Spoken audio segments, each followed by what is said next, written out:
जासूस प्रेजेंट्स। क्या बकवास है यार। नमस्कार, मैं जासूस और आज थोड़ा सा अलग विषय लेते हैं। रूहानी होने की ज़रूरत है और मैं आर डी बर्मन का बहुत बड़ा फ़ैन हूँ। और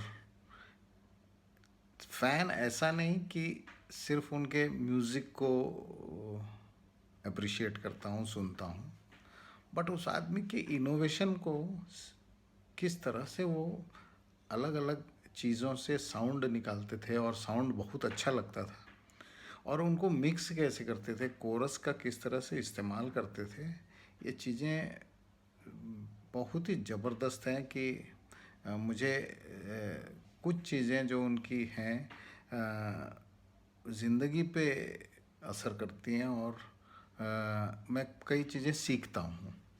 तो आज हम इसी पे बात करेंगे कि कई बार हमने सुना है कि लिरिक्स बहुत ही बेहतरीन हैं, हम उससे कई चीज़ें, यानी फ़िलॉसफी लाइफ की उसमें से निकलती है। दिल ढूंढता है फिर वही फुर्सत के रात दिन, या इस तरह की कई चीज़ें। लेकिन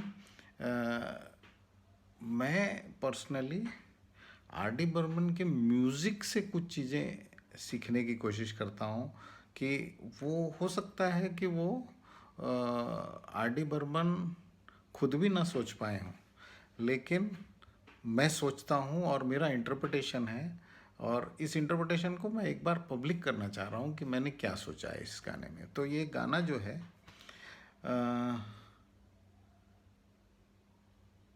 बाहों में चलिया गाना है ये। इस गाने में, अनामिका फिल्म का, इस गाने में जया भादुरी और संजीव कुमार हैं और पर्दे पे बेहतरीन दिखता है वो।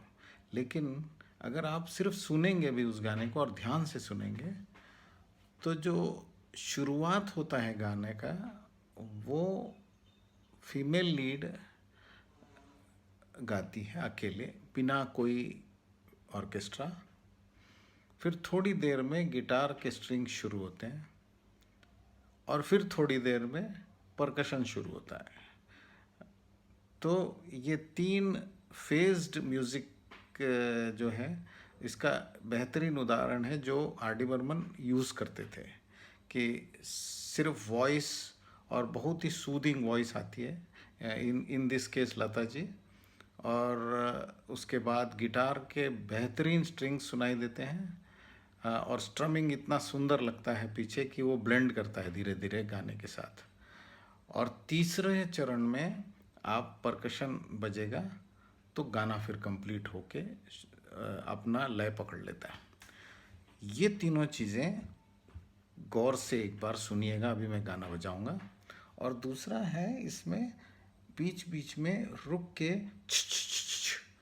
इस तरह से आता है, और पर्दे पर तो हमको दिख रहा है कि हीरोइन ये कर रही है, लेकिन इवन अगर आप गाना सुनेंगे तो पूरा म्यूज़िक रुक जाता है और सडनली शु शु शु शु आता है, जो वो अपने आप में एक बेहतरीन खेल है साउंड्स का, जो सिर्फ आर डी बर्मन कर सकते थे। तो मैं अभी गाना चलाऊंगा, इसको ध्यान से, इन चीज़ों को ध्यान में रखते हुए सुनिएगा, और फिर मैं इसकी व्याख्या।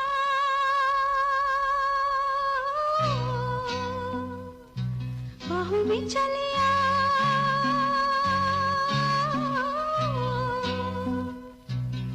हो हमसे सनम क्या पर्दा, हो हमसे सनम क्या पर्दा, ये आज का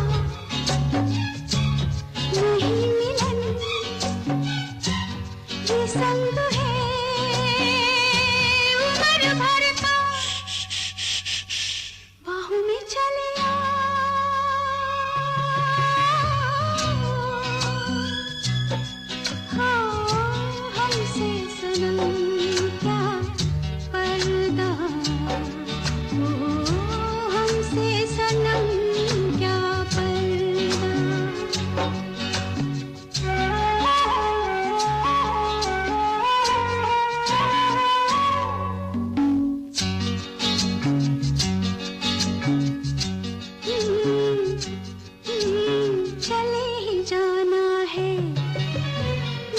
चुरा के फिर थामी थी साजन तुमने मेरी कलाई क्यों? हाँ, चले ही जाना है नजर चुरा के फिर थामी थी साजन तुमने मेरी कलाई क्यों? किसी को अपना बना के छोड़ दे ऐसा कोई नहीं करता बाहों में चले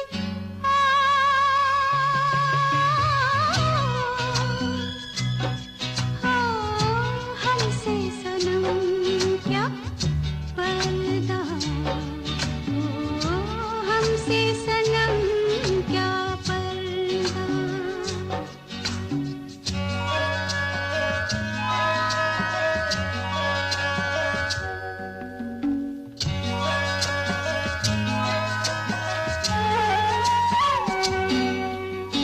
कभी कभी कुछ तो कहो पिया हमसे कि कम से कम आज तो खुल के मिलो जरा हमसे कभी कभी कुछ तो कहो पिया हमसे कि कम से कम आज तो खुल के मिलो जरा हमसे है रात अपनी जो तुम हो अपने किसी का फिर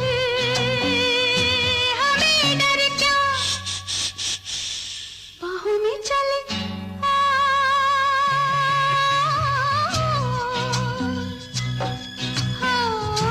हमसे सनम क्या पर्दा हमसे सनम क्या पर्दा ये आज बात नहीं मिलन ये संग है उम्र भर का बाहों में चले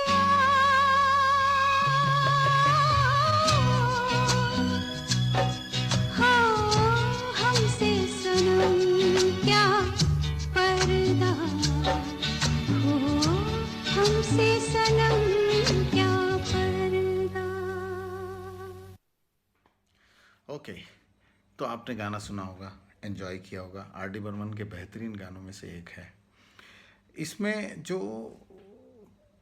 पहली बात मैंने कही कि 3 चरणों में ये गाना शुरू होता है, मुझे इससे ये सीख मिलती है कि पहले लता जी ने गाया थोड़ी देर, उसके बाद गिटार के स्ट्रिंग्स बजे और उसके बाद परकशन बजा और गाना कंप्लीट हो रहा है।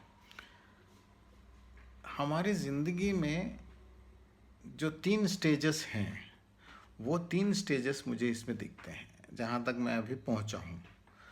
पहला है कि सिर्फ अगर लता जी गा रही हैं या फीमेल वोकल वॉइस आ रहा है तो वो हमारा बचपन है, एकदम प्योर इनोसेंट, हाँ इस तरह से है।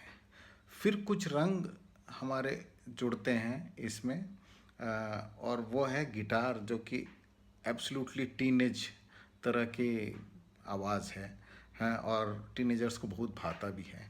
तो वो रंग हमारे बचपन में जुड़ जाता है और ये अवस्था, किशोर अवस्था जिसको हम कह रहे हैं, या we are talking about teenagers, young adults बोलना चाहिए उनको। तो वो उम्र की मस्ती, दोस्ती, यारी, ये जब लता जी के इनोसेंस की वॉइस गिटार से मिलती है तो टीनेज और यंग एडल्ट्स तक मुझे ये समझ में आता है।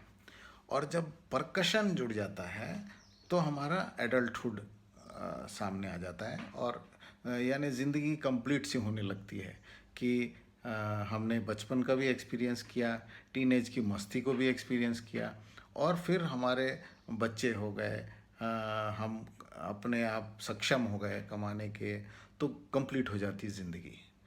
तो आर डी बर्मन के इस गीत से मुझे ये 3 स्टेजेस ऑफ लाइफ गाने के शुरुआती दौर में ही आइडेंटिफाई मुझे करने को मिलता है। दूसरा है कि जब होता है तो हमारे ज़िंदगी में कई ऐसे पड़ाव होते हैं, कई ऐसे ठहराव होते हैं जहाँ पे सब कुछ शून्य हो जाता है, और शून्य होने के बाद एक उम्मीद की किरण, हाँ यानी साउंड रुक गया और फिर शुरू हुआ, वो मेरे उम्मीद की किरण है कि एक बेहतरीन साउंड जो कि आर डी बर्मन के किसी टीम के व्यक्ति ने मुंह से निकाला होगा, और वो इस गाने को कंप्लीट करता है। हाँ, बाहों में चली आओ is not complete without that, ऐसा।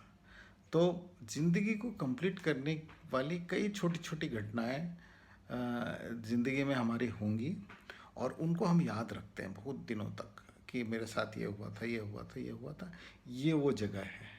तो बाहों में चली आओ से मुझे, it is not a very inspiring lyrical song, ये बहुत ज़्यादा इसकी लिरिक्स में ऐसा फिलॉसफी टाइप का कुछ नहीं है, लेकिन हमारी ज़िंदगी की के तीनों चरण और ठहराव और कुछ ऐसी घटनाएं जो हमारी ज़िंदगी की बेहतरीन घटनाएं हो सकती हैं, मुझे पर्सनली इस गाने से मिलती हैं, और मैं आपके लिए साझा कर रहा हूँ। ये प्योरली मेरे विचार हैं, और आर डी बर्मन को सुनने के लिए कोई बहाना चाहिए, और चूंकि मैं सुन रहा हूँ और उनके म्यूज़िक से इंस्पायर हो रहा हूँ, ना कि सिर्फ लिरिक्स से। हाँ, लिरिक्स से तो होते ही हैं, लेकिन मैं म्यूज़िक से इंस्पायर हो रहा हूँ, तो उस म्यूज़िक का कुछ मतलब निकालना मेरे लिए, और उसको अपने जहन में डालना कि ये चीज़ को इस तरह से भी सोचा जा सकता है, ये मैं आज आपके साथ साझा कर रहा हूँ। तो आज जासूस के क्या बकवास है में मैंने अपनी बकवास कर ली, लेकिन आर डी बर्मन ने जो छाप छोड़ी है वो बकवास नहीं है। Thank you.